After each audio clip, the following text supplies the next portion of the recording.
Hey everybody, Scott Detweiler here, back with another Photoshop live stream. We're going to do some Capture One a little bit.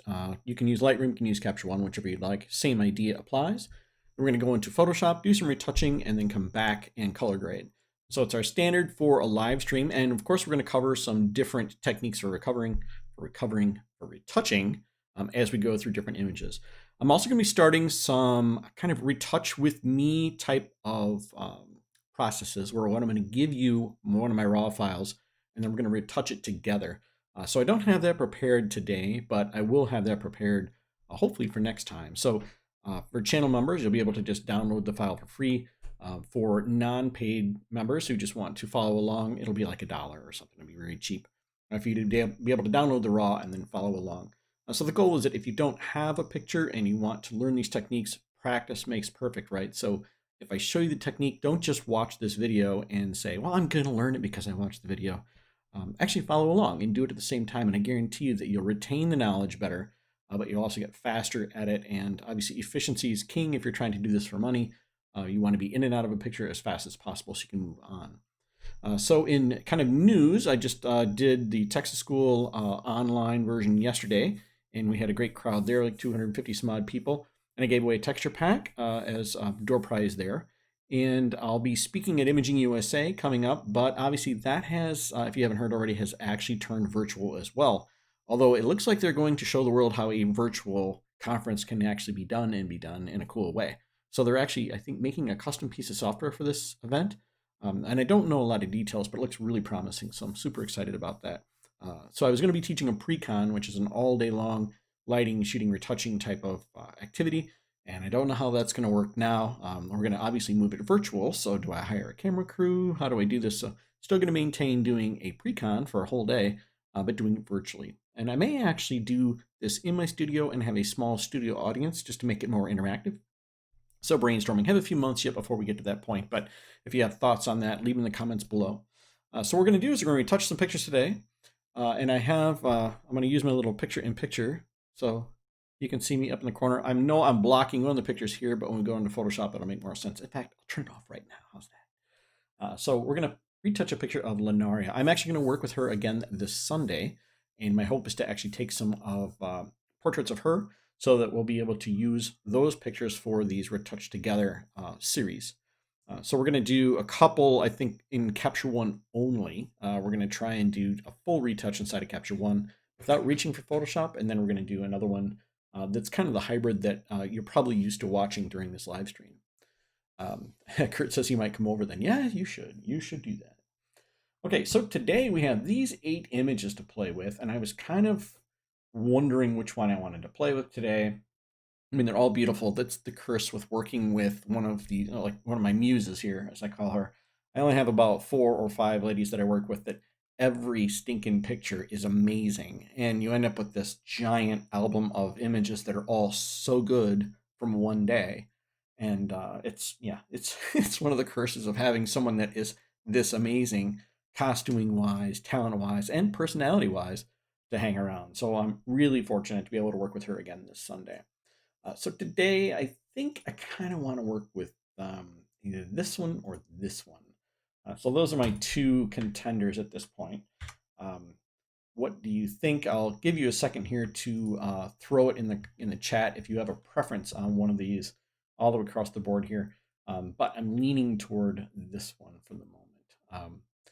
But anyway, if you're new to the channel, obviously the goal here is to teach you some better retouching. We're using Capture One, but you can do the same steps in Lightroom. Although I think it's a bit clunkier, the process is exactly the same and the strategy is the same. So you're going to be doing that part of this on your own or in Capture One with me. And then we're going to move into Photoshop and we're going to do a full skin retouch and then a creative retouch. We're going to add something to the image to make it more interesting. And then we're going to stare at it for a while. You can take it back in, do the color grading, and then export it probably tomorrow morning. So you don't have to be around for that process, obviously. But I tend to like to sit on these for about 24 hours or 12 hours. So my eyes have a chance to kind of look at them better and say, what do I like? What do I not like? I think that resting period is important to get the best out of your work. Actually, I'm kind of leaning toward this one now. I think this one might be the one I want to look for. So that's, I think, what we're going to do. So in order to do this, what I do is I have a recipe, the very simple recipe that simply will take the Photoshop document here and export it as a TIFF. And all it does is it renames it. It puts this thing called a subname in front of it. And each recipe has its own subname. And you see subname here is set to description. Well, description is actually down here in the metadata. And its description's right here. So I'm going to say Linaria in black with feather fan. And you're probably like, wow, that's a lot of description.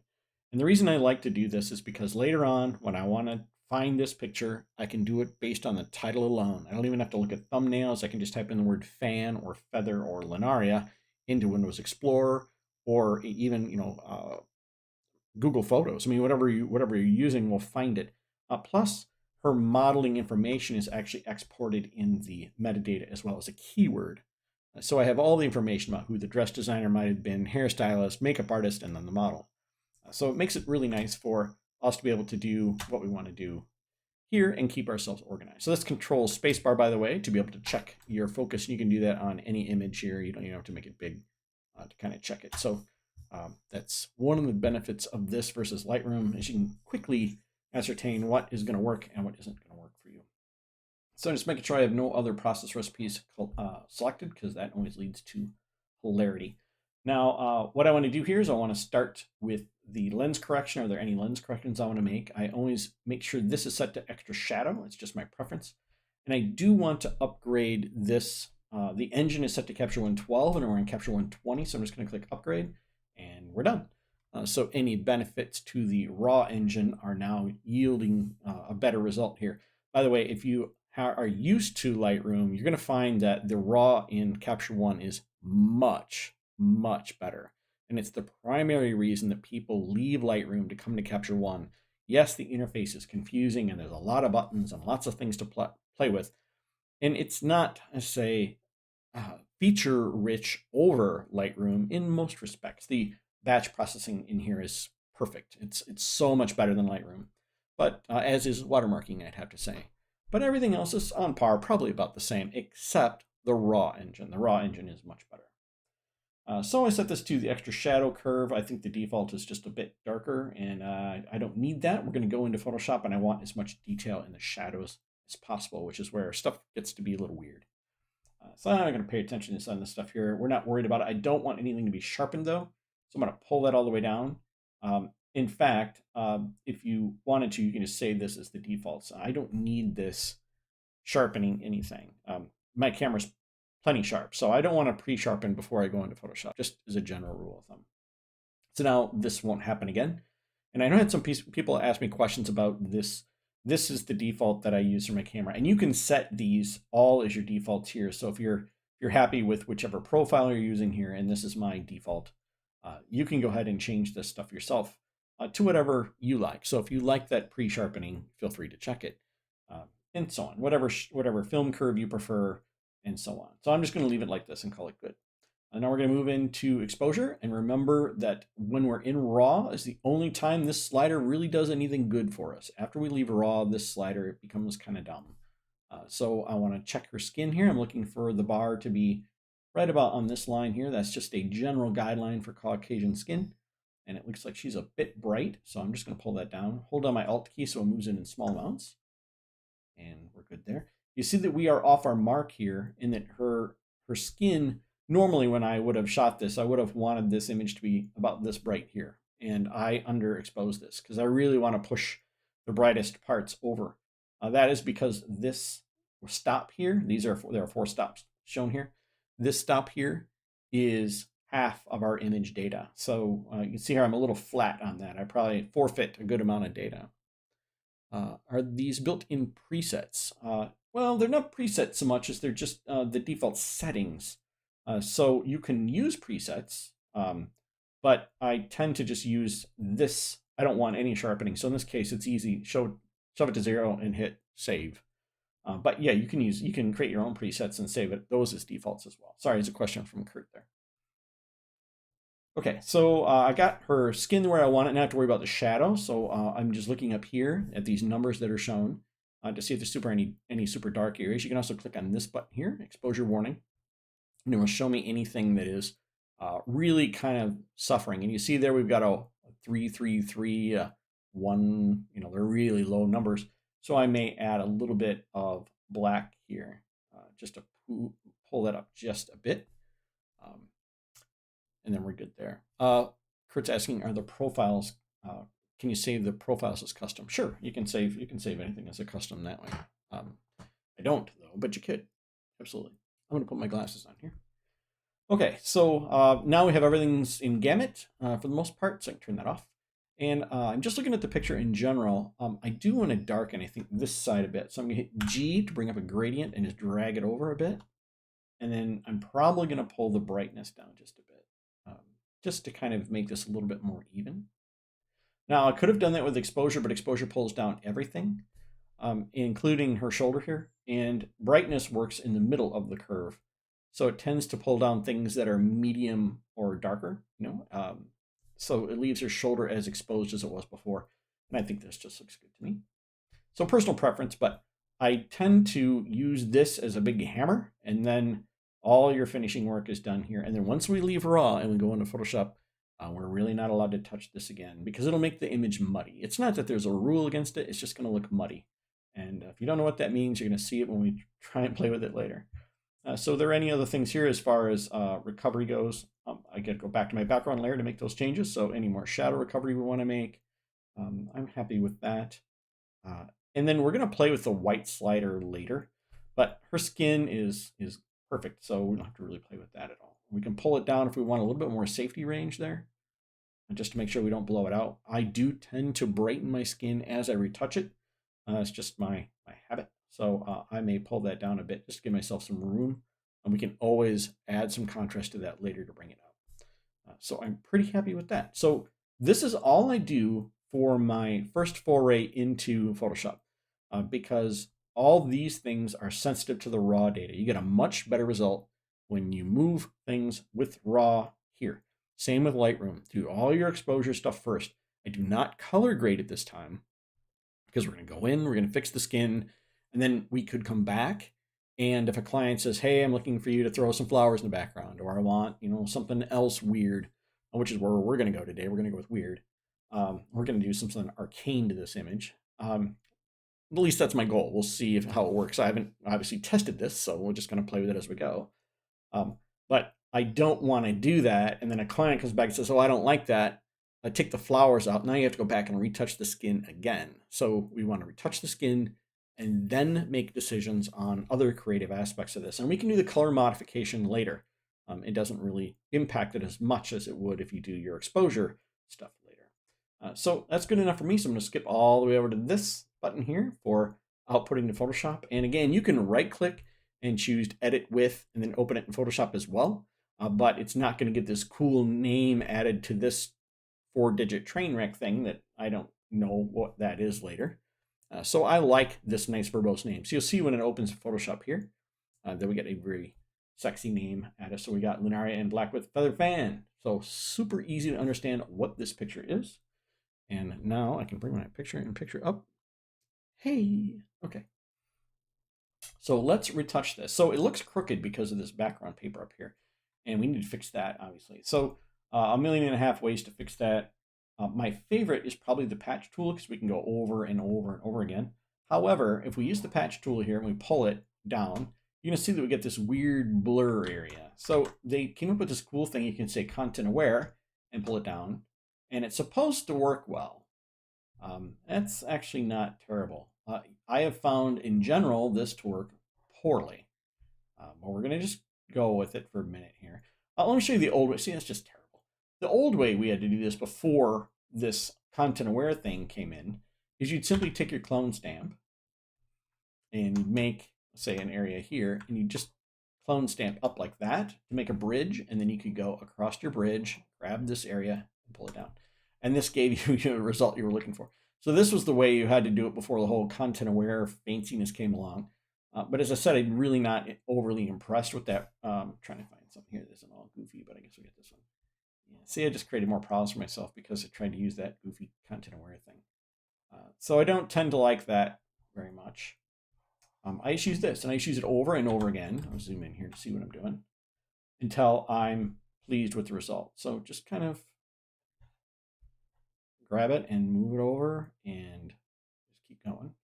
Just using the patch tool. And again, I love this tool for background. Okay, that looks pretty good. Well, let's check it. Let's sanity check it. And I use a curve for that. And I make the curve all up, down, up, down, up, down. And I actually have a preset for this. Oops. Load curves, solar. And it looks like this. So you can see it's got all this weird little stuff. And now we see all these little things popping out. I have a different curve, a slightly different version of this, but I have it as an action called I help here. So you don't mind what these are here, but just note there's a solar here, but it's called a solar offset. If you look at the curve, it looks like this. So this is your regular solar, and this is your solar offset. I think I put a link in the description below to grab these for Capture One, which is where I usually do this as well. I'll have to make these for Photoshop. You can buy them as part of my actions here, but I mean, you just make your own. It's not that big of a deal to make it. But what this does is it makes it more obvious in certain areas wherever this curve is hitting. You may not get the same result if it was a white curve like this. So this is just kind of hard to see. So it's the almost exact same thing, but it just helps me. So now I see down here I have some problems. So I can go, I'm gonna use my patch tool again and just circle these and pull them over so they are fixed. Then I got a weird line here. And you may think, well, what's the big deal? No one's ever gonna see that, but you'll see it if you print it, maybe. So just to eliminate the problem, let's just go ahead and get rid of it now. It takes a couple of seconds and we can just eliminate the whole problem. And these are the kinds of gotchas that get people in print competitions all the time because you don't see them. And then we notice the monitor might look a little weird. And we're like, why is that a little weird? And then we notice that there's this bizarre shadow. And then you lose 20 points and then you're sad because you blew another print competition. So just take a second and do a process like this and you'll be much happier. Now, I don't have to go insane with this. So, because we're gonna add a texture to this background anyway. If you've watched my channel before or you're familiar with my work, I love a texture in the background, but we're just gonna take our time to do this just cause. And you may see some banding here, but that's fine because we've restricted this curve so tight that I expect to see banding. I mean, that's gonna happen. It's basically, we don't have a lot of crayons in our box. It's the way to look at banding. You only have so many crayons and you don't have any blue that exists between those other blues. What are you going to do? Well, you have a line, and blurring it makes it worse because blurring it is basically saying, hey, find another crayon between these two. Well, there is no other crayon. So the way to fix that is to add noise, actually. So then it's adding dots of another crayon across it. Is the kind of the way to look at it, I guess. I'm going to use my clone stamp here and just kind of get in and maybe, no, that's not working real well. That's fine. I'm not overly worried about that. So there we go. Background's all cleaned up. We can trash this solar curve and just go back to the normal one and we are good to go. I'm going to hit save. We are working on our background layer. Now, if you are familiar with, or not familiar with my process, but wondering about my process, in here, when we were selecting our images, you saw that we were in the selects folder. These are the ones I've selected. I made them pink because there are 56 items in this folder, but I can't show some of them because of YouTube. But I've made some of them pink so that I can show you these. Eventually, this folder will be deleted and all the raws in it will be destroyed. And you're like, whoa, why would he do that? Well, because inside of my Photoshop document, the base layer here, this background layer, is the raw file. Effectively, it's been gone through the raw converter, it's been brought into Photoshop, and then I fixed it. So is there any reason that 5 years down the line, when I finally delete that folder, they'd say, oh man, he should keep that raw? Why? I mean, I have the best version that my raw converter could give me, and then I retouched it. So chances are pretty good that I'm not gonna delete it, delete this background layer. So I always leave a background layer on these. Now, if this is a client file and the client purchased it, something like that, then obviously you're going to keep that. Curtis asking, is there a point where you change from doing things on the background layer before creating other layers? Not really. The shot I'm going to do with her on Sunday is actually a very complicated single image, and I'm actually going to show you guys how I'm doing that. It's going to involve 4 or 5 videos. You've seen the big helmet behind me here, right? That's what we're going to use. So we're going to do that. We're going to emulate an underwater scene. We're going to put an underwater city. We're going to do, I have these big grandiose plans on what I want to do. And then the final image will be, this epic picture. So that's my plan. I'm actually working on a band that'll go across her chest now that I'll have for this Sunday, as well as making a belt to go around her waist and maybe something around the thigh for like a knife. It depends on what I get done. But I want you guys to see that whole process of creation of me making this outfit, me actually doing the shoot with her, her getting ready, us doing the posing, the shooting, and then coming into here to do the retouch on that final image. And this is an image competition level image. So if you are a judge, a print comp judge, don't watch his channel once you see those things start to come in play after October 6th, when the International Print Competition entries are in. And judging, I think, is on the 18th. Then obviously you can come back and they can see it. But I'll probably keep that stuff kind of under wraps. I might even put it in the member area initially just to protect it, because if too many judges see it, then they have to disqualify themselves and then my image becomes useless. But I want you guys to see the whole process, and I think it's pretty cool to see how it comes from my brain and then ends up on the paper, and then all the stupid missteps along the way. Because, no plan never survives confrontation, with the first confrontation with the enemy. It's gonna be, this is gonna go, I'm sure we're gonna goof it up. Okay, so I got this done. Now, one of the things that I want to do here is these pearls drive me nuts because they're crooked.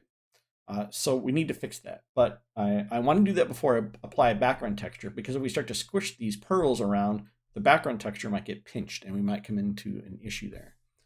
So I kind of want to control that. I'm going to lower my volume a little bit. I'm hitting the red line every so often. So again, if you have any questions during this, feel free to type it in the chat. I look at the chat as I'm working here. So it makes me feel like we're all together virtually in one room. That's nice. Okay, so I'm gonna duplicate my background layer. By the way, a quicker way to do this, if you don't want to move your hand, because I have to take my hand over to my control key and then look down and do control J. My thumb is always on my alt key. It lives there pretty much. So what I do is I just hold down alt.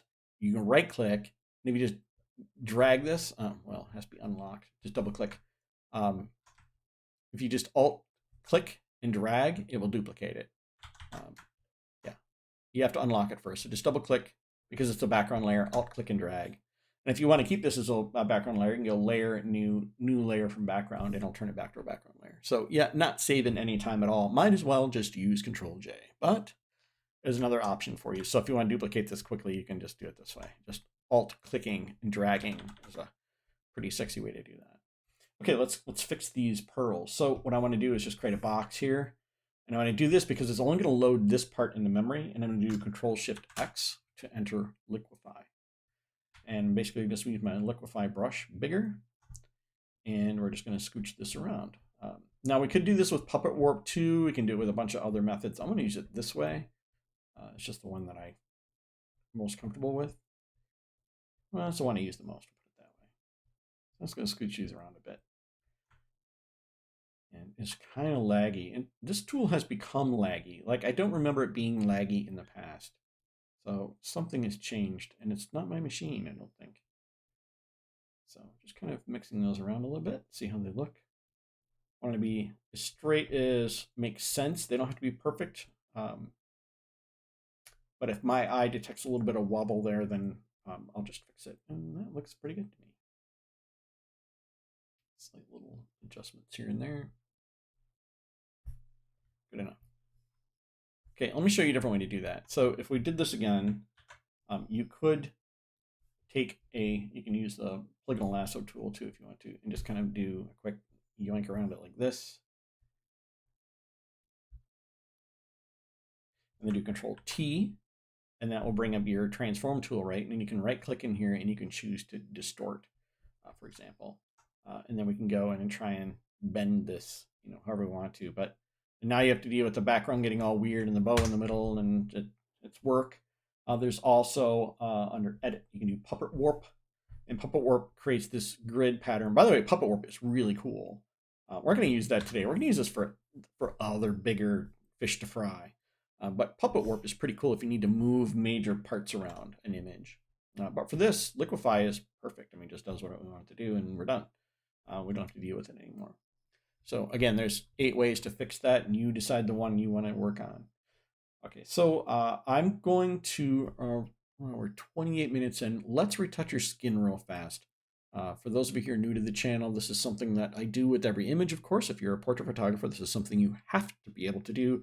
Even if you outsource your images, in general, you should know how to do skin retouching, and we do it super fast. I use a frequency separation action to separate the channels. Note that the action doesn't do anything other than create the channel separation for me. So if you're a person who's looking for a quick fix to just do all the skin retouching for you, this is not that method. This is the right way to do it with attention to detail, because it's the technique, it's not the action. So if you don't know how to do this, by the way, I put a link down below for you to just download the action for free. It just creates these layers. That's all it does. So on one layer is all the texture. And on this layer, by the way, you shouldn't see any color except in the lips, perhaps. And then you know you got the separation right. If you have color in this layer, then you obviously didn't separate it right.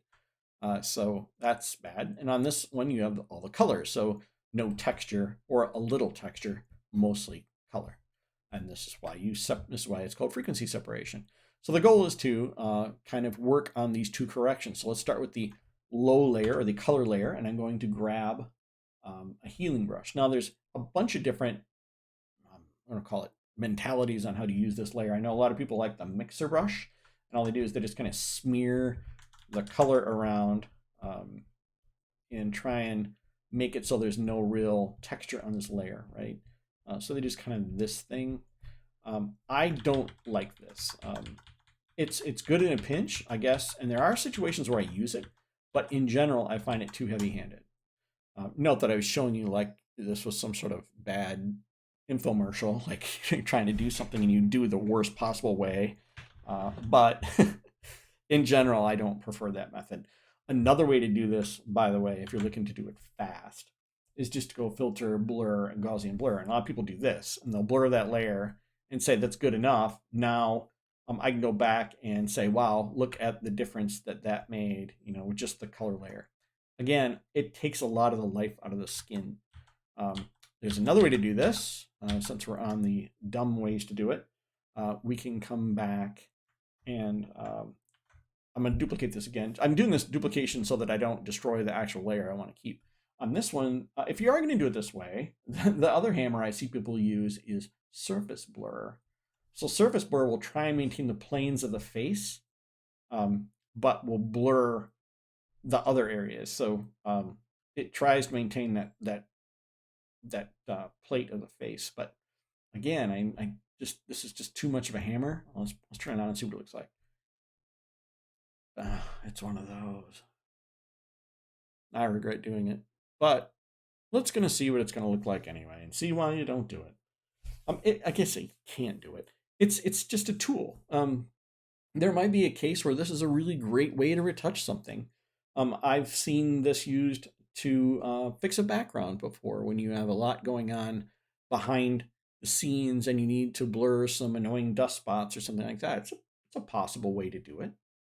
Absolutely. But like any tool, you can misuse it. It's like a crayon, right? You can make art with a crayon, and you can make a molten pile of wax with a crayon too.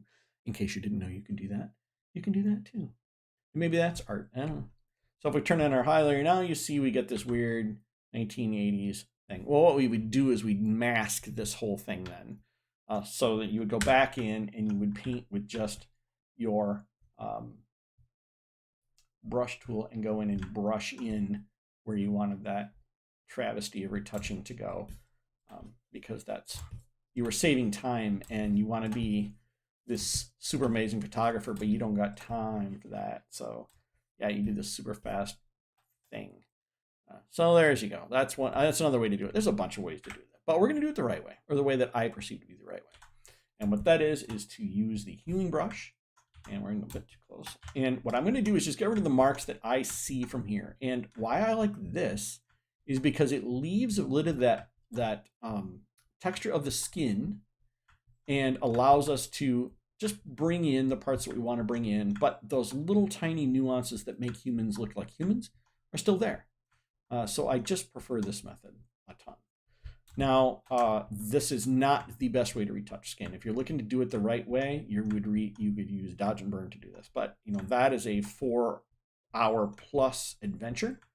But you will get an amazing result. So if you're looking for high-end retouching, this is not the method that you would use for that. You could actually use that method. But again, that is a different creature. It is a different level of result and a different kind of client. So your high school senior, for example, probably won't be interested in the look that you get from that. That's where the perfect pores and perfect texture and perfect color is just achieved across the entire image. And it's beautiful and it's a work of art, but it has a certain market.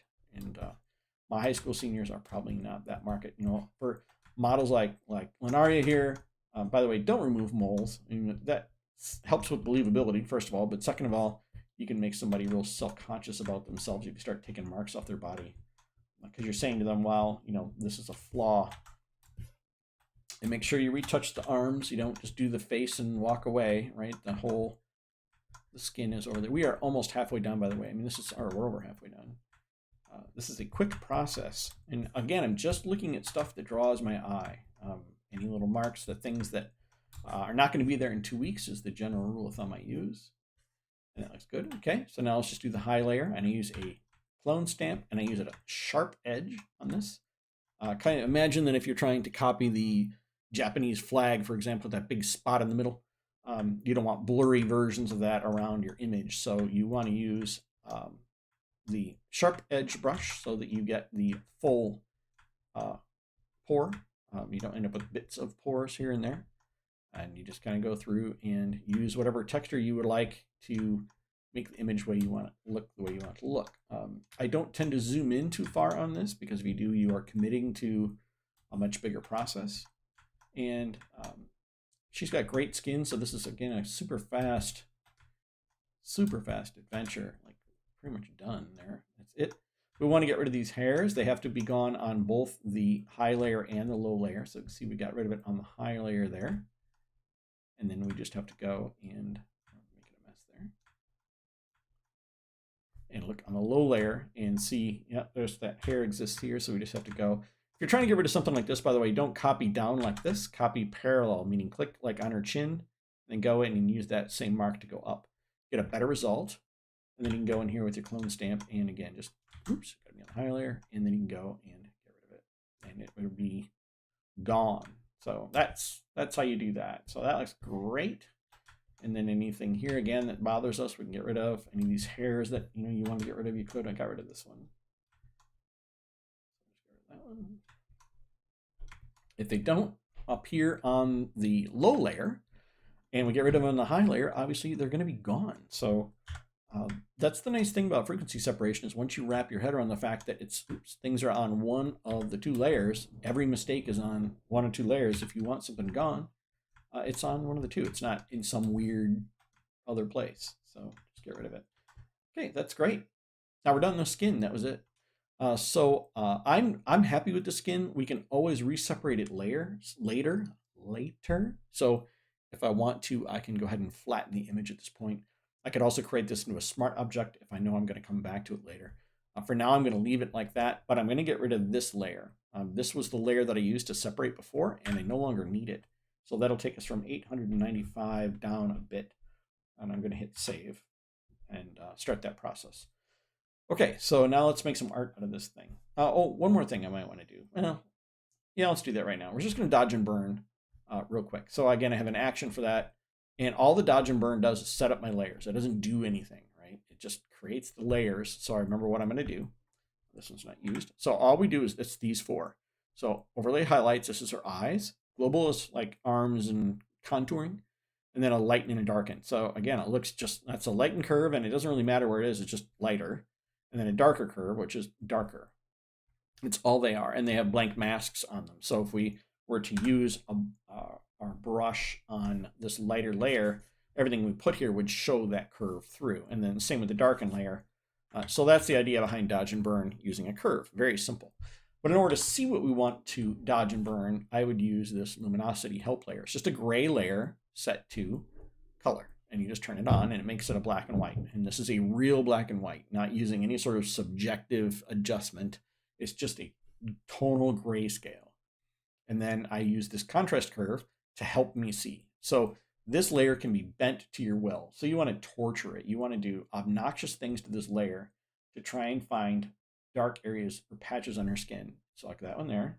The brush set to 1% flow, very low, and probably 50% opacity even. Soft. And what I want to do is I'm just going to go in and brighten these areas very lightly so that they kind of match their neighbors, right? I don't want it to be totally flat. This allows me to get rid of these little imperfections that, they help your work look more polished. That's all you're really doing, right? So just these little, anything little like that. Once you're happy with that, then you go and you adjust this curve again. And you do the same thing, you kind of walk it from right to left as you make adjustments across the image. That's all you're kind of doing. So again, we're going to go in here and you kind of want to use your lighten and darken layers equally, ideally. But I think you'll find that you gravitate to using the lighten layer a lot more. At least I do. So that's just what it is. It just happens to be that way. But ideally, you want to use them equally because you are darkening or you're brightening your picture, right? Your whole picture is getting brightened by this. And you're not trying to eliminate all these shadows, by the way. You're just softening the bit so that they resemble their neighbors. That's all you're doing. And remember, she does have arms, so you do need to do those as well. So again, we're going to walk the curve over a little bit more and put a big tower on it there. As I do see we have some mark here. So back a little bit. There we go. And again, using soft brush, just go in and allow that curve to brighten these areas. The benefit of this method over, say, doing this in frequency separation is that, first of all, you'd have a hell of a time getting around all these hairs, right? This way, the hairs get to stay there, and her same pores, everything about her is going to stay the same. This works great across tattoos, by the way. So if you need to retouch skin across tattoos, this is a wonderful way to do it because you don't have to worry about messing up the ink, right? So looking at our arm here, since we're using the curve, we're just going to go real fast and anything that needs to be retouched. And now Wisconsin here, where I live, we have cold winters and everyone's skin gets kind of blotchy. So I expect a lot more of this type of retouching as we are in the middle of winter. That happens. Not that we're in the middle of winter now, but it will happen, right? We have winter 3 seasons a year. Okay, so we're just kind of doing this again. Almost done with this process, by the way. This usually goes pretty fast. Just looking for the big issues, if there are any. And this will add a level of refinement to your image that is mind-blowing. I mean, it looks like such a simple process, like, I don't need to do that. I don't need to do that for. You would be amazed at what this does to an image. Now, I might want to flip the curve over and do the other side. You can actually I have a negative luminosity curve. It's just a curve flip the other direction. And this helps me see into the darker areas. So I can say, well, I got a little bit in here that I might want to retouch. And remember, if it's darker, you want to lighten it, you have to choose darken now because it's backwards. So you can go in and just kind of add to these areas. So it doesn't matter what area or what direction the curve faces. And you can see we do have a couple of issues here that we can still retouch. So I'll just go into my high layer here on frequency separation and get rid of these few little issues that I see in the skin here. Very simple. That negative curve really brings them to light. So super easy to fix since we're here. And it doesn't have to be perfect, right? We're not making her into a robot, and we're also not sending her to the moon. So the accuracy of what we're doing does not have to be perfect. Okay. Well, that's cool. Look at what it does to her skin. All right. So we got that done. I'm happy with that. So we'll just turn that off. So what did we do? What did that whole process, like, what's the difference? So if we turn this on and off, you can see a little bit there. Let's go down to our arm here. So it just helps fill out any little gap that may have existed to just make it more refined. So I love this little touch. This little touch right here is a big one to getting your retouching stronger. Now I didn't use the darken curve at all. I'm just going to delete that layer. And then we're going to do global dodge and burn last. So let's do overlay highlights just as your eyes. So we do is do B for brush. Make sure you hit D for your black and white, X for white and B on top. And I'm just going to go ahead and I'm going to retouch. I'm going to add some oomph to the catch light, and then I'm going to make like a C shape on this side with a dot in the middle. It's very simple. So hit the highlight, C shape with a dot in the middle. So very simple. I made this. Oops. I made this. That's all I did, right? And if we, before and after, you can see it's very subtle, but it makes a huge impact to the viewer. So I like this little touch. And then the last thing we're going to do before we get into the weirdness is we're going to do a global dodge and burn. This is a step you can skip if you'd like, or you're going to say, wow, that was really overdone. All you're doing is adding light to areas where you want a little bit more punch. So let's say right here, and then down her nose, and then her cheek here, and this cheek. And this is all we're doing so far. So it's very subtle. But if we turn this on and off, you can see what it's doing, right? It's just adding a little bit more punch to the bright parts of the image. And you can use this to really kind of almost add a painterly look to your images. So that's one of the reasons I love it. This step is one that your typical photographer will not do. So this adds that weird little, what's so magical about this picture? What action is that? What Lightroom preset did you use? That's what this is doing. So just adding a little bit of light and dark where I want it. Oops, backwards. There we go. And then a little bit of light down the center of the arm here, and then we can go back with a little bit dark if we want to add more contour to that. And then same thing. And there we go. So let's show this on and off. That's what it's doing. It's subtle, but I love it. And this, by the way, you can screw this up and make, you can totally rearrange someone's face. Like you can really recontour them so aggressively that it just doesn't make sense anymore who they are. So that's done, and the skin is done. And now we're on to the weirdness. So I don't need this whole layer anymore. All those eye hope layers are gone. Very simple layers, and we use them a lot in this channel. So if you're not used to seeing those, you'll see them again, I'm sure. And there we go. So I'm just looking at this. Is this pearls? Are these pearls bothering me? Maybe. So I'm going to do is I'm going to do Control-Alt-Shift-E and make stamp visible. So this takes everything and puts it on one layer. And I'm going to go ahead and enter liquefy again. And I'm just going to go in here, and there's just a couple of these that are just a little wiggly that are driving me a little nuts. So I'm just going to do little tiny touches here to nudge them just where I want them.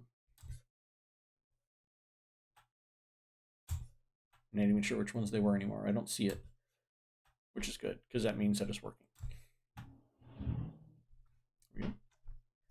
All right, so very subtle little adjustment, but one that I wanted to make. Okay, so let's add a texture. So I'm just going to do select. I'm going to select my subject, and that should do most of the heavy lifting for us. And there we go. So it's close, so we'll go up and do our quick selection tool here. We're just going to go over this fan a bit, make sure that's pretty close. Make sure we got our gaps, so this gap here needs to be recognized. And it's okay if you overshoot. I want the gap to be recognized. I don't want the gap to be full, because our next step for refinement will make it'll make it harder if this is all filled in, for example. We won't be able to unfill it.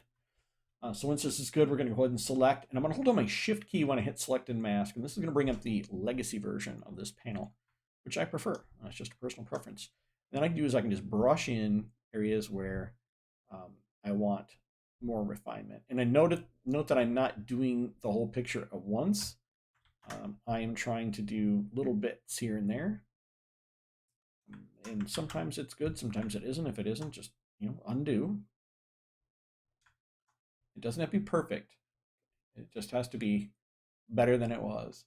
If it isn't working, you can hold on your Alt key and subtract inside will allow you to get more detail there. And then subtracting the outside will help. So let's go in here. This is a good example where we kind of screwed up. So all this should have been selected before we came in here. So now it's arguing with me, which is fine. We'll fix it in a second. So I'm just going to go through and see if we can find these pearls and her hair. And the pearls do not want to play, and that's okay. And then make sure that we don't lose her arm there.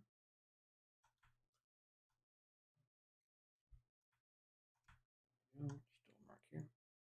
And that's pretty terrible. But for what we're going to do here, it's going to be good enough. Okay, let's try that. Some days it works, some days it doesn't. We got better in the pearls than I thought we were going to get, so that'll work. Okay, and I want to save this. So select, save selection, and we're just going to call it 1. So again, it's select and then save selection. If you want to load selection, you can go here and then pick it. Or if you're a pro, you can go to channels and just find it here and then control click on the thumbnail. It's the same exact thing. This is where they're saved, is in channels. So it's not a magical location, it's just right here. So you can reference it quickly if you want to. Okay. Control D will deselect it. All right, so I want to do, let's load a texture. So I'm going to load open bridge here. I'm going to take a drink.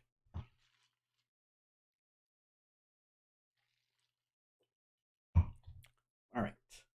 And I have one of, these are my texture packs, by the way. If you are a member this month, by the way, the IO texture is yours now. It's free. There's a link posted, so you can just grab that. And then last month was, I don't remember what last month was, but every month you get a texture. So, or let's use this one because I love this texture. It's one of my favorites. So let's throw it up here and rotate it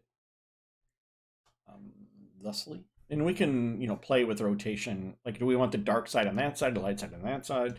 Right now, the light side's on the side the light is coming in from, but maybe I want to equalize more than augment. So so I do is channel, control, find that thumbnail again. And then I want to just change the mask on this. Hold on Alt and then click on the mask icon and whoop, she'll pop right in there. Now it's close, but it's not quite right because we still can't see these hairs and this mask is making this look like the kid did it.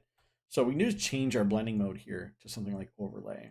And now that is much more forgiving and we end up with that mask is good enough, right? It's perfect.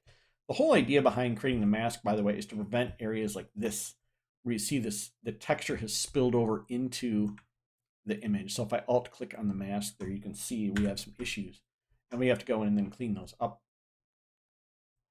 if you wanted to clean them up anyway. And there's a bunch of ways to do that. We can use this, go here and use our quick selection tool and see if it'll find the edges of this crown. And it didn't do so before, so maybe we'll get luckier this time if we give it a little more direction. Now we're zoomed in, something like that. If that works, you can go ahead and see the white is on the left and the black is on the right. So your Alt key is on the left and your Control key is on the right is the way I remember it. So if I hold on my Alt, which is on this side for white, hit backspace, so Alt backspace, it will fill it with white, right? We want to do that on the mask, not on the actual picture. And that is the opposite direction we want to go. So all I want to do is I want to fill it with black. So I want to do Control backspace, and then it'll fill it with black. So a super quick way to, now we're trying to do selection on the texture layer. We got to go back to the picture to do the selection. Something like this. Again, trying to come up with a good enough selection. And then go back to your mask, and then Control backspace to fill it with black. And then these are probably good enough. We can do these with a brush too. Like if you just want to paint with a black brush, you can do whatever you want to do here. All you're trying to do is make it so this looks right. Like this area here is just a little wonky, so I'm going to just paint with my brush to make it a little better, so the texture is not as halo-y. Is that a word? Halo-y? This is because the contrast between this crown and the background is just not that great. They're both grayish, and Photoshop got confused. And you can see over here, this area is pushing toward tan because it's using the background. So I can get rid of that by painting with white again to try and fix that. Or I can just leave it. Like, does that look okay? Like, I'm okay with that. It actually helps bring the color of the background more into her anyway. So I might actually leave that alone. Here, just kind of do fix these up real quick. So they're not obvious, right? You don't have to make the world's best selection. I know a lot of people get down there and say, well, at the pixel level, I've selected this perfectly. It doesn't matter, right? If no one sees it, it doesn't matter how accurate the mask is. It's a visual art. Like down here, this is not quite acceptable. So I'm just going to do some of that.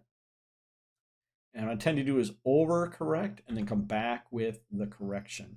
Because if you're trying to correct your corner by making your brush small, you're going to drive yourself nuts.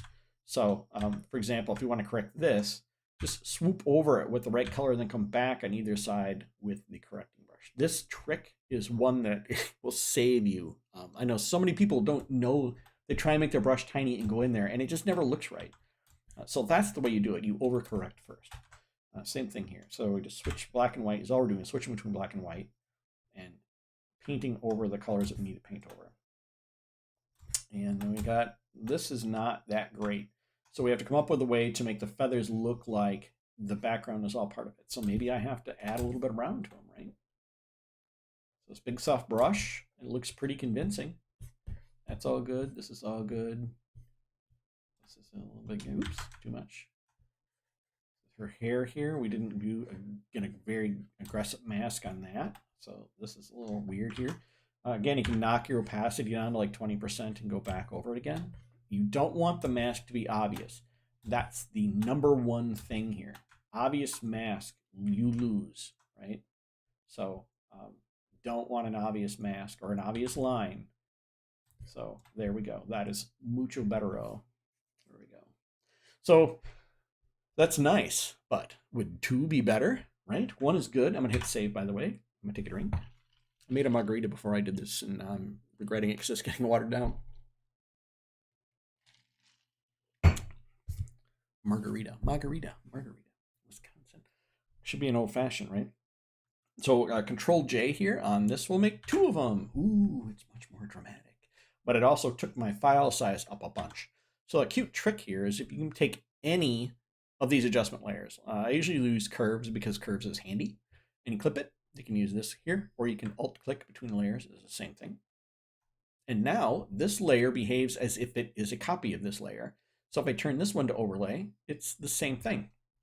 But it added next to nothing to the file size. So file size, by the way, is displayed down here, and it's saving so we don't get to see that. But super quick way to add drama to your background by doubling it. But maybe you're like, that's too much. That's okay. There's a mask on this, isn't there? So I'm going to go to my brush, giant opacity there, soft, and I go in and paint with black and remove where the curve is affecting this image. So if I don't want the curve to be making that, it's kind of a vignette using the texture that I have loaded in, right? Well, now it's next to, it's just the edges. Do I like that? I don't know, maybe. Did I like it better? You can hold down Shift, by the way, and click on the mask, and it will take the mask off. I'm torn. I kind of like this one better. It's just a little more refined, right? So maybe I just want to get rid of this layer completely. So if I do, we'll just delete the layer.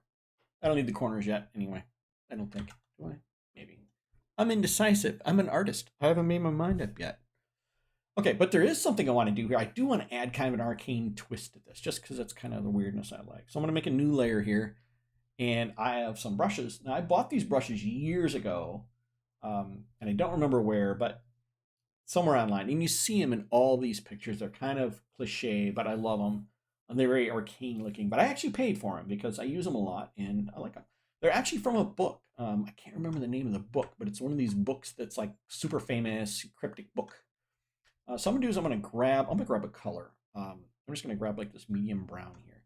And the reason is I don't want the brush to be white or black. I want it to have a color. It just makes life easier. So I'm just gonna try this. I'm just gonna tap it once. And I'm gonna do that again. I'm gonna use my mouse because when I use my pen, it might accidentally jiggle. So I'm just gonna tap once in the middle there and set that. Now, I'm going to change it back to a soft brush so it doesn't drive me nuts. Now, what I need to do is I need to make it so this doesn't go over her body. Well, we already have a mask, don't we? It's this one. So if you click on the mask and Alt-click and drag, kind of the same way we were duplicating layers before, we can duplicate the mask, and it moves the mask over. And now I can change the layer here to something interesting. Maybe soft light. And then we can lower the opacity if we need to. I don't know. I hate it. I hate it. That's okay. It's okay to hate it. Let's try it again. So I'm going to keep that one just for giggles. I'm going to try different. I was thinking this would be cool, but it's kind of making me sad panda. Let's try this square one. Square one? Maybe. Ooh. So I'm going to use my mouse again and kind of position it where I want it. Click once and change it to a different brush because that's nuts. And again, Alt-click on the mask, Alt-click and drag up. And then we can play with the I'm just looking for something here, maybe. Do I like it lighter, maybe? You know what? I hate that one too. You know what? Maybe this is just one of those images that I thought I was going to take to some sort of arcane level, but this is so elegant as it is. Do I want to wreck it? Probably not. I don't know. I do want to go back and play with this mask a bit, though. I think I want a little bit more of that richness from that original curve on the background. I think I like it in places. Over here is just a bit daunting. I do like the saturation of that brown a little bit. That's too much. I think I like that. Yeah, that just looks so much more elegant that way. All right, so our idea to make some sort of weird, I don't want to give up.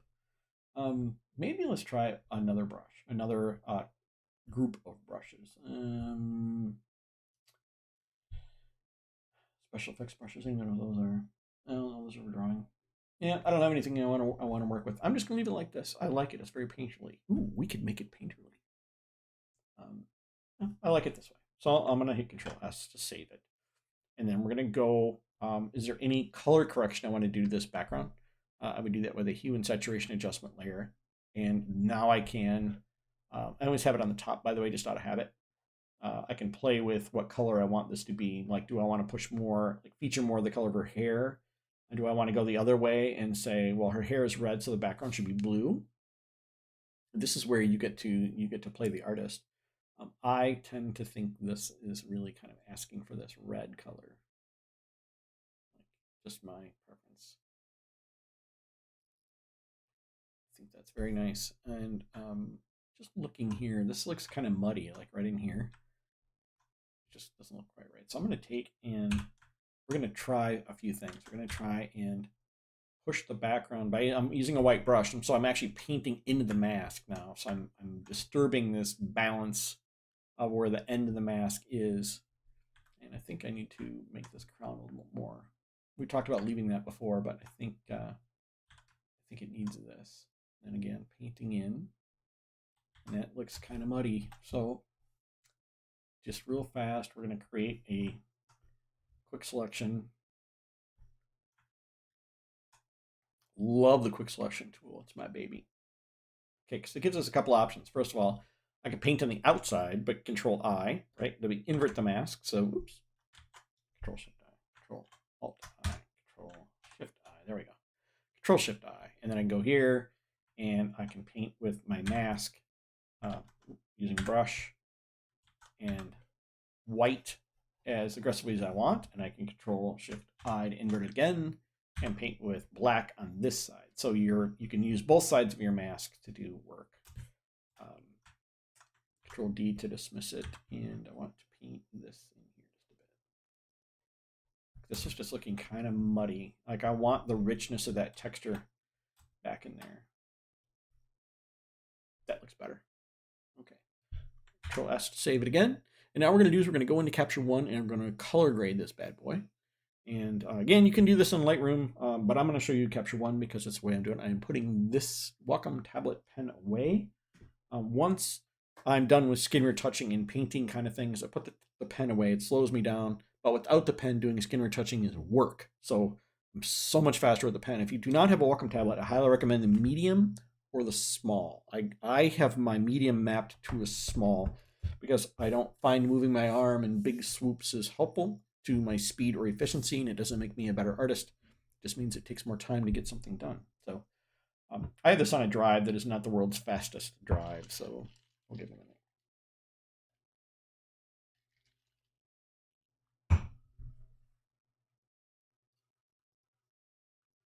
Almost there. We can actually go in and capture one already. We don't have to wait for it because we saved it before. So if I go into my output location, and I hadn't thought of this, there might be news in here. Nope, you lucked out. All right, so there we are. There's our picture. And then we see it's a little muddy still because we are still waiting for Photoshop to do its save, but we can begin working. It will refresh when we're ready. So we're going to go over to the exposure tab and start our exposure adjustment. And this now, as I warned you before, this makes things muddy. Don't use this anymore. This is kind of, it's done. It's done its thing. Now we can use the brightness here. So we can use brightness pulls down, again, the middle area to the moody level that you might want. In this case, I like where we left it. Shadow, do we need some shadow recovery? Maybe not. What are we doing over here, Photoshop? Okay, Photoshop's done. If it doesn't refresh in a couple seconds, you can right click and choose regenerate preview, and it will generate the preview. So there we go. That does look substantially different, actually. So, and we can do any brightness adjustment here that we want to, and any contrast. And I tend to swing pretty wildly with these until I find what I like. Any shadow recovery? No, yuck. And one I do like is the highlight recovery. So highlight recovery, you can push the other way to kind of, this is too much, of course, but gives you the idea. It takes the brightest parts and adds a little kick to it. So I do like that. Just make sure you don't blow anything out. So having your exposure warning on here is pretty helpful because as we do our final pass at retouching, we can push things too far. So I like that. What is going on down here? Is that just a goofy edge? Let's look at Photoshop. No, I think that's just the edge of the dress. Something was looking a little weird there. Yeah. I think this is caused by, so the background you see is lighter than what it is here. So that darkness is causing me an issue. So I need to fix that because that's not going to make me happy. So I needed to adjust the brightness of that down there. So I'm just going to add a curve here. And I'm going to brighten it. So you can see. I want this whole thing a little bit brighter down here. It's not the way I'm going to do it. I'm going to, oops. So I'm using the wrong curve. I'm going to use this curve. Brighten the whole thing. There we go. I'm trying to make it so that this side of the dress, the value of this side of the dress, if we look at our original picture, looks like this. And when we added this texture, we made it really dark, which means we end up with this value gap. We have bright on this side and dark on this side. So we need to correct that. We can correct it by either brightening the original picture, which is one way to do it, or darkening the original picture, I should say, or brightening our texture. And I think I'm going to do it the other way. I think I'm going to darken the original picture. So I'm going to take this down here, and I'm going to put this curve on it. When I move that down there, by the way, unclip that other one. Let's see here. I want to go down here. This. There we go. Reset this curve. Okay, let's try that again. I just want to increase the brightness of the darkness of the image, her skirt, her bottom. So it's going to do this. Really obnoxious. Then I'm going to go to my gradient. I'm going to go to my gradient tool, and I'm going to paint from black to white. So if you click here, you can click here. Basics. Black to white. Okay, this is one of the handiest tools. So what we're going to do is we're going to have that curve not affect the whole darn image. Like we want it down here, but we don't want it up here. So we're going to go to the curve, go to G for gradient, and we want to make black to white, right? So other way around. This. So now it's just the bottom edge of the picture would be darker. And that should look better, but I hate it. So let's change it again. Delete the curve. I'm gonna go I'm gonna go with my first instinct, which was to lighten the background. So same thing. I want the curve to only affect the bottom, and I want to just brighten the background a bit, something like that, so that value is closer to what it is originally. There we go. Then hit save. This is a really common problem, and really the only way to fix it is to find the value between the two, or go in and dodge and burn down her dress. We can do that. Let's do that on the back end here to give you an example. So if we go here, dodge and burn, I would use a separate, a new layer for this because we want it to be kind of a special case. Clip it, because we don't want it affecting anything else. And I probably want to borrow this mask as well. I'll fill this full of gray. So I have a gray layer now with a mask on it, set to just her. And that mask is a little goofy, but it's, yeah, that's a goofy mask. Let's delete that layer mask. I'm going to go to channels, get our layer mask again, and reapply it. And flip it. So that's what this is doing. And now we can go in and we can decide, turn this to overlay.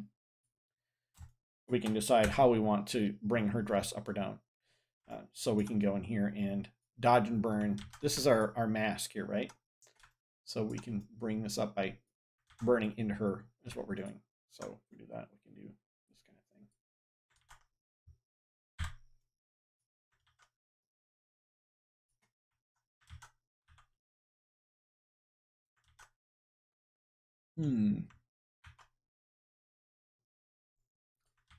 I don't know.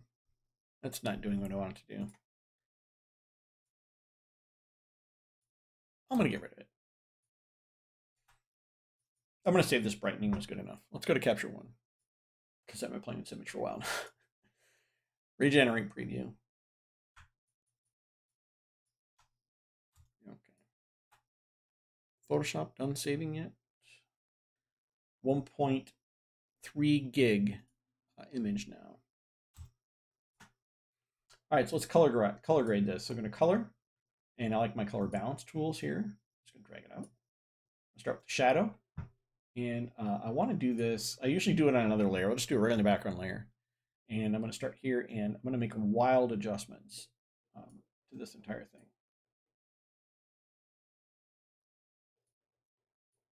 Why are you not playing nice with me?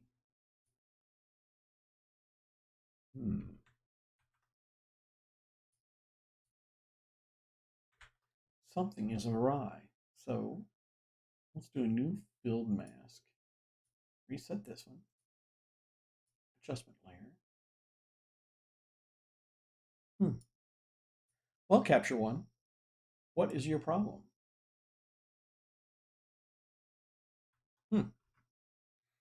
I don't know. New version of capture one today. Maybe it's got something magical with it here, because this is not rocket science. What is going on? Well, that might be the end of our playtime, because there it goes. Well, I don't know what happened there. We had to leave the application and come back, and now it's working. Yeah, I don't know. What weird. Okay. Well, it's working now. Who knows what the problem was? So pull color balance out again, and we have to just work on this layer, right? We don't have to do anything special. Yeah, I don't know what the problem was there. Just get rid of that. Work around with background layer. That was a fun glitch. Okay, shadow. So we just want to play with the shadow. I'm thinking this image is going to end up warmer for some reason. Like it just kind of lends itself to that direction. But maybe a little bit of blue for the, because I always do it, right? I'll move it around until you like it. And then something like that. And then we know our other side's going to be probably over here somewhere. So mid-tone. Do I want to move mid-tone? Yeah, maybe. That's her skin. If you don't know for sure, pull it all the way up and then adjust it so you know she's not too green, she's not too red, not too, she's like where she's supposed to be. Then you can use this side to pull down the volume of that effect. Something like that, perhaps. Then master is obviously the overall image. And be careful with your highlight, your exposure warning, because you can blow this image out right now. So again, finding our proper tone, skin tone, pulling it down. And then I may need to go and pull, again, the highlight of this whole thing, or the brightness down just a bit. And these should not be blown out. They're just really high. And so one is hitting up like 248. So it's showing it's blown out in the red channel. But again, that doesn't matter to me because red would not be in something that's really bright, right? The yellow and the other channels are fine. So I'm okay with this exposure. I just want to make sure I get the color the way I want it. So shadow. One last pass of the shadows. I do like this bit of green. It's kind of nice. This is why I tend to let things sit overnight, because I'm going to change my mind. I'm going to come back and go, what was I thinking? Something like that. I like it. It's still bothering me though down here. So the other way to do it is just grab a hammer, and we're going to paint right into this mask using this method, just to kind of push the texture toward the dress, basically. Not the most elegant of solutions, but so we're painting with a big brush, and see what I'm doing is I'm adding that little bit of kerfluffle there to the end, and that is taking care of that edge. I don't want to see that edge. That edge is a dead giveaway. Something is wrong. So there we go. That's better than me arguing with it the way that I was. Save it again. Back to capture one. All right, how are we doing on color? Does that look good?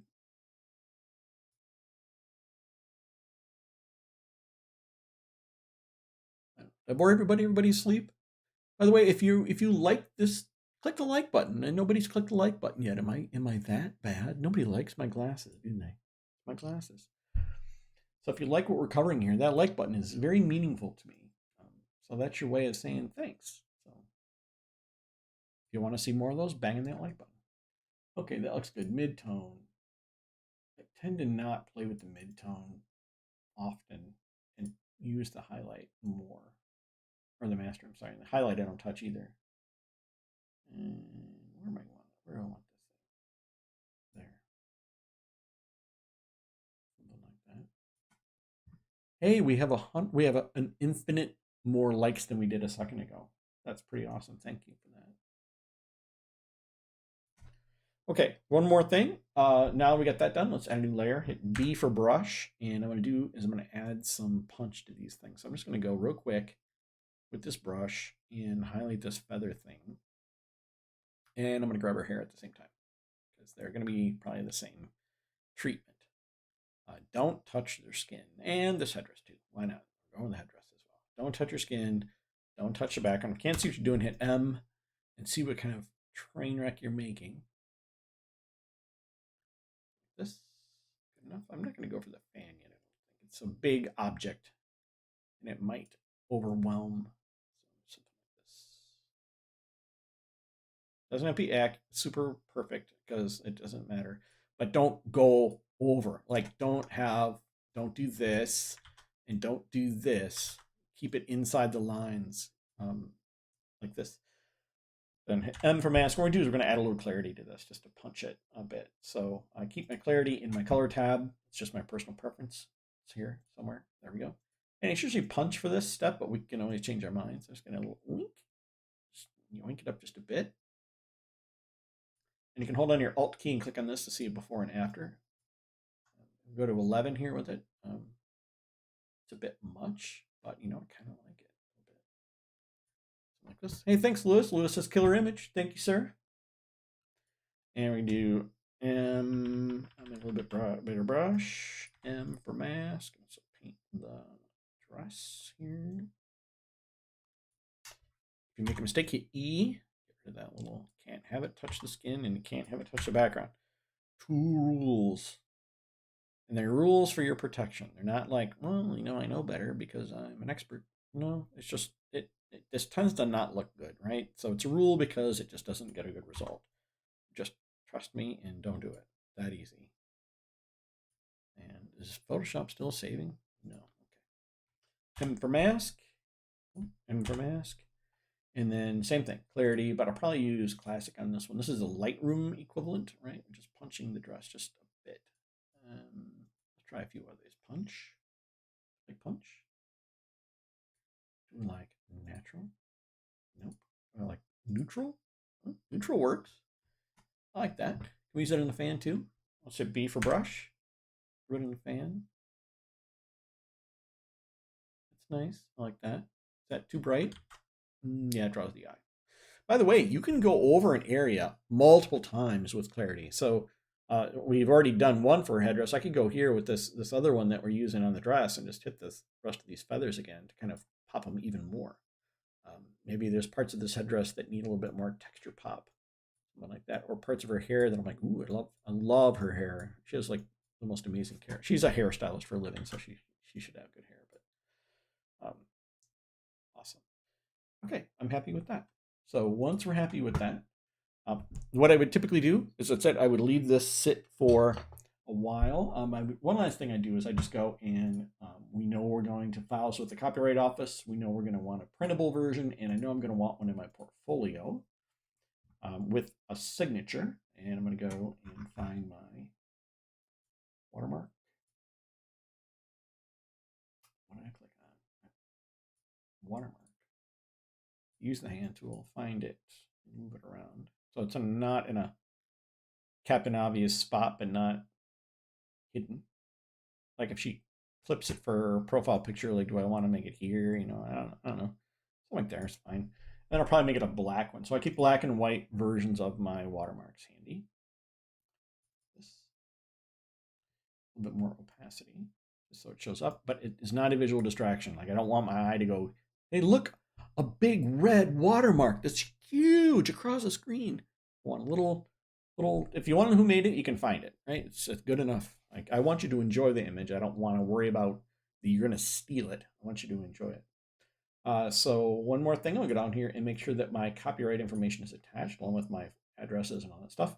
And then one more thing I'm going to do is under the job identifier is I put her name in here, because when I use my process recipe for client social media export, she will get a copy of this.